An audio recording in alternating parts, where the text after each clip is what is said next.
Good afternoon and welcome to this edition of Finweek Money Matters. Remember, this is the show that helps you manage your finances. I'm Dumisho Greater. On the show today, we take a look at how technology is helping educate people about investing in stocks.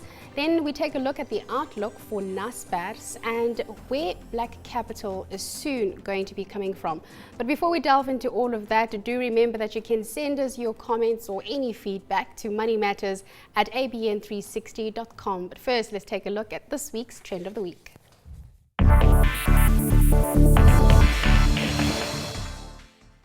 Many people want to start investing in stocks but have no idea where to start. They often just want a few tips on where to start and what to focus on. This was a gap in the market that advisory website StockShop took advantage of. Annabelle Dallimore, the founder and chief executive of StockShop, joins me in studio to talk about their work. Annabelle, thanks for your time. Tell us more about StockShop. What services does this website offer? Thanks so much for having us in studio. I just want to clarify firstly that we are not an advisory website. We actually can't give advice because we're not an FSP. But what we do at StockShop is we bring all the best information relating to the stock market into one platform. So if you're looking for education tools, beginners guides, videos, webinars, or even more information about the products from all the brokers and the banks and the great services out there, you can come onto stockshop.co.za and take a look around the website. We've pretty much aggregated or collated all the information in one place, so it's really easy for you to use and to find what you're looking for. Is there any personal interaction? So is the only way that I can get information just going to the website or just getting booklets or information on it? For the moment, it is only online, unfortunately. Just from a capacity point of view, we are a small company at the moment, but we're planning on expanding. But in time, yes, that's a plan that we have, that people will be able to come and sit with one of our team members and ask the questions that they need to ask. But for the moment, it's only online. But what I would implore people to do is take a look at our newest platform, which is our online academy, where you can go access it on stockshop.co.za/academy and learn anything you need to know. And that's very interactive. You can chat on forums with other people. So from a personal touch point of view, the academy is where you should be going. Annabelle, you mentioned that you aggregate all this information so that it's easier for the potential investor to find. The information that you have on your website, is it all free? Basically, you are a businesswoman, so how do you make your money here? It is all free for the end user. At no stage do we want to charge anyone to use our service. We want to try and help people access the market, not hinder them. So at no stage do we plan to charge for the content. The way we make our money is we charge companies a monthly fee to showcase their products on our site. So it's almost like for the privilege of being showcased on the StockShop, we get a huge amount of traffic through our site every day. We then charge companies to be showcased there. So you're obviously looking at ways to develop and grow StockShop. Have you thought of getting an app? We have. Most of our team are actually very technical people. So an app definitely is on the cards, but our whole website is built responsively. So it scales according to the device you're looking at it on. So if you're looking at your phone, it'll scale the content and repackage it so it makes sense for a cell phone or for a tablet or for your computer. So an app, yes, is a very good idea, but we've got things in the pipeline like trading games, which we'll probably consider in an application form rather than the website itself, because there's just a huge amount of information on the website at the moment. Annabelle, thank you so much. StockShop, that's where you need to go if you want to learn a little bit more about investing. Thanks to Annabelle Dallimore. She's the founder and chief executive of StockShop. It's now time for us to take a look at our punt of the week.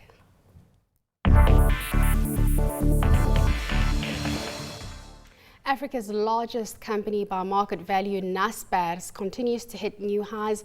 A century into operation, the company has continued to diversify and has seen consistent growth. Naspers currently has the biggest video entertainment company in Africa and is seeing growth in e-commerce revenue, and its investment in Tencent continues to be highly beneficial. Joining me in studio to discuss the outlook for Naspers is Finweek contributor Moxima Gama. Moxima, good to have you in studio. You're not in Cape Town. Yeah. But Naspers, can it continue to push higher? It had a good set of results just this week. It did, if you look at the chart specifically, it was kind of sideways or stagnant. So I think those results did push up the share price, which then gave that positive breakout. So above that 188, well, we've got that on screen. Luckily now you can, so above that 188,000 level, that then confirmed a positive breakout of that pattern, which could see it then surge in the short term to at least those 2,500,000 levels rather. So it seems like there is still more upside, but it is an overextended share. So this upside, I suppose, is a way of just, for people, you could do one of two things. You could either do it in the short term, invest in the short term, and you could see that at least enjoy those profits. But if you have been invested for some time, it's better to probably start reducing your position on the upside. This is just, I suppose that upside is just warning people who don't want to get short squeezed. In other words, you sell at this point and there's still more upside. So there is that, it does have legs to run, but I do recommend that it's for the short term. And from there onwards, you'd want to at least review your portfolio with Naspers. Whether there's going to be a share split, I'm not really sure, but it is overextended. So that's one thing you should bear in mind. What about Tencent? A lot of the times we sit in this very studio, I speak to a lot of analysts and they say, some of them are skeptical about just how much Tencent will continue to contribute to, the yields that we are seeing in Naspers. Just your view on that. Look, it's in a good space. It's in mobile communications, social media, which has grown quite vastly over the years, and it continues to grow. So it does have longevity, or it does have at least some positivity for the long term. But like I said, when it's overextended, then it could, despite the good news, Naspers could still pull back. And even if Tencent does, it did huge contribution. 14.9 billion for their core earnings is quite significant. Yes. Whether it's going to last, it has a potential to do that because it's in a good space in that area of social media and games, which is really doing very well. So there is that potential, but you need to also bear in mind that when something is overextended, despite that, there could be a bit of a pullback or a medium-term correction at least. Mm-hmm. So at this point in the short term, there is that upside potential, but you need to be a bit wary. Approach with caution. Yes. Moxima, thanks so much. That was Finweek contributor Moxima Gama. Up next, let's unpack this week's cover story.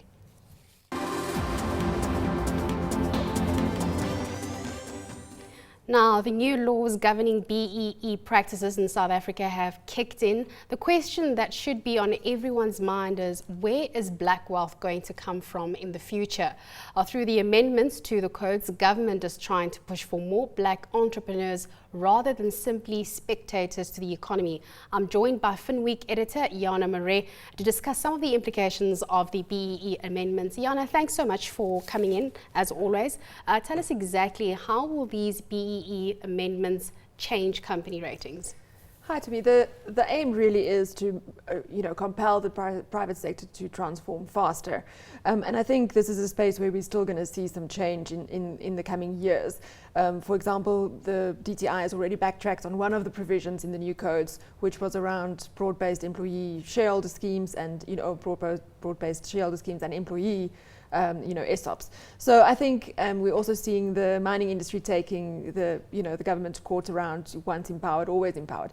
So I think really the aim is to, and this is a good thing in my view, is really to clamp down on things like fronting and really to incentivize companies to actually do more to encourage transformation.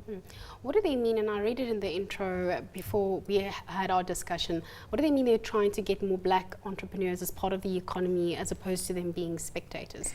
Look, I think up to now we've seen really, if you look at the big BEE billionaires, they all kind of started out, the focus was very much on giving minority stakes into existing businesses. And I think government has seen that, we've reached a point where there's not much more room to do that. So, and really what you want is people to become actively participants and not just a minority shareholder. And I think there's an interesting theme, things going on to try and encourage that, leveraging government procurement, for example, and also just, encouraging things like and now I can't think what it is. Well, you know what? We have an in-depth discussion Exactly. coming up, and you we'll will ask be the with experts. us. You'll We'll ask the ask the expert. expert, Just yeah. one more question, though, Jana. Where do you think we're most likely to see black industrialists or black entrepreneurs emerging from in terms of sectors? Are there ones that have been underrepresented? Yes, I think the big names are still there. The mining industry, I think we'll still see some movement there. On infrastructure spend, of course, I think government is earmarking 4 trillion rand over the next 13 years. Whether we'll actually spend that much remains to be seen, but there will be a substantial chunk of money going into things like water infrastructure, going into things like roads, electricity generation. But I think the interesting ones for me to watch will be the sectors that is just going to be growing anyway. I mean, I think mining is a risky place to be punting on to make your money. But things like renewable energy, for example, that sector is booming. I think tourism is going to be very exciting in the coming years. So I think there's plenty. Agriculture is another one that gets mentioned. So it will be interesting to watch that space. Well, watch this space because we're going to be a short break. But when we return, as mentioned, we're going to be delving into a more in-depth discussion on this particular matter on BEE codes and where we're most likely to see black wealth coming from in the future. Stay with us.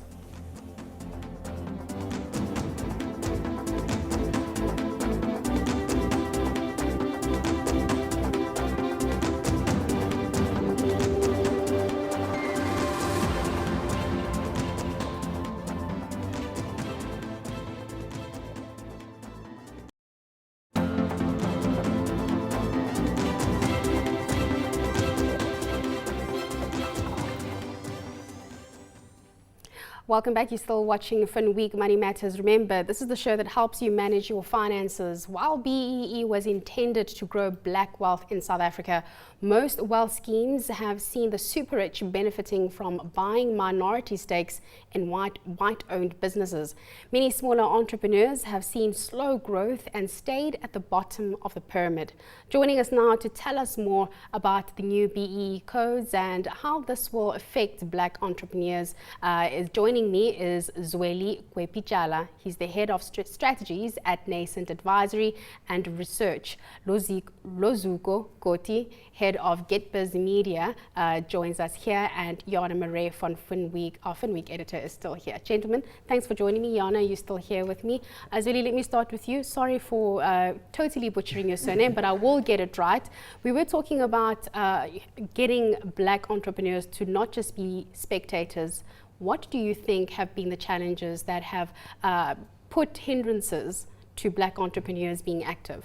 Yeah, so I think that the challenges that face black entrepreneurs in South Africa are actually not unique to South African black entrepreneurs. They're challenges that are faced by entrepreneurs from all over the world, right? Access to finance, access to markets, access to skills, access to technologies, etc.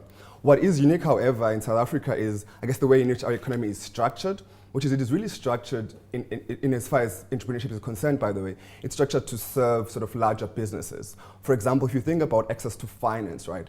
We do a lot of work at Nascence just helping small entrepreneurs try to access financing for new projects, etc. And that's tough because banks, for example, if you go to a commercial bank, will want 5 years financial statements. You don't have them if you're a new business, right? They want to make sure that you have some kind of security for your loans. You don't have that if you're a new business. And unfortunately, the same can be said for some, government funding agencies. Again, the ask is for financial statements, a level of maturity in the business that you can't yet demonstrate. So we do a lot of work trying to help businesses demonstrate that kind of potential. Now, compare that to, say, the US. If you're trying to start a business in the US, and you see there a very vibrant venture capital market that's willing to throw money at businesses like, look at Snapchat, for example, right? The amount of money they were able to raise in their first sort of round of funding is like dizzying. It's in the billions of US dollars. You couldn't do that in South Africa because the ask is different, because the way in which the economy is set up is different and doesn't support black businesses. So while the challenges are not unique to South Africa, the way in which we're responding to them are unique to South Africa. And I think, having a vibrant VC market could go a long way in helping South African businesses gain access to finance, for example. Zweli, I'm going to pause you there. Luzuko, you were nodding. You're obviously in agreement with him, but he mentioned something very key there, access to finance with young businesses. Is this a black issue? Is this not just a young a company issue?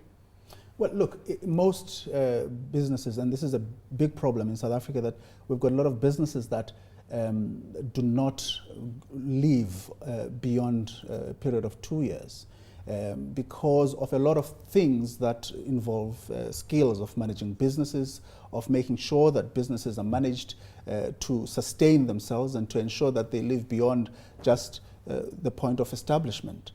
And this is a worry for financiers. So you have to have some sort of a base, and this is part of what I think he's talking to, and a service that is very critical in making sure that businesses come into the space and actually establish themselves and live to exist beyond this, is to ensure that they do not leave only for a short period of time, and banks can and financing institutions can be comfortable with dealing with small businesses, new businesses, and so on. And one of the things I was talking about earlier, before we came here, is with Zweli, is the skills that we need in the industry that are required for people to come in. And it's safer, for instance, for financiers to look at a business person who is coming from a professional environment, who has worked before, who has dealt with financial statements, who has dealt with annual reports, who has dealt with accounting for resources that they are given as an employee, and now coming into the business to seek for funding. Rather than someone who's totally new, who's never dealt with this, because that's a bigger risk. You do not know whether they are going to be able to account for this, they're going to be able to manage these resources quite. But one of the things that is very important now is to appreciate the space that's growing in South Africa, the opportunities that are growing in South Africa, especially with the revised BEE codes. We're going to touch on those opportunities. Jana, you want to weigh in? I just want to, in terms of giving advice to your clients, and maybe from your experience at working for an upstart black-owned business, so you can't get money from the bank. So what do you tell them? Where should they go? And to what extent, if you look at big corporates and their supply development programs, for example, I think Anglo Zimele is a good example of that. But also, there are all these government funding institutions. Should we not be looking at a completely different focus for them, where they actually can provide that angel, capital? Exactly. So firstly, what banks are now actually implementing a lot of interesting financing models for SMEs, right? Looking at psychometric testing, for example, some of our big banks are now starting to do as a determinant for whether or not someone can pay. And so that's a very interesting space. But you're completely right in that, looking at government agencies and, the supply development money. Companies in South Africa, if they need to be BE compliant, need to be spending something like 1% of NOPAT on enterprise development just to get those points, right? So there's a ton of money in sort of Anglo, edge growth, etc., that we are in advising our clients, saying, hey, let's try and see how we access those funds, And again, it's about helping people get the knowledge to do that, right? Who knows about Anglo, who knows about edge growth?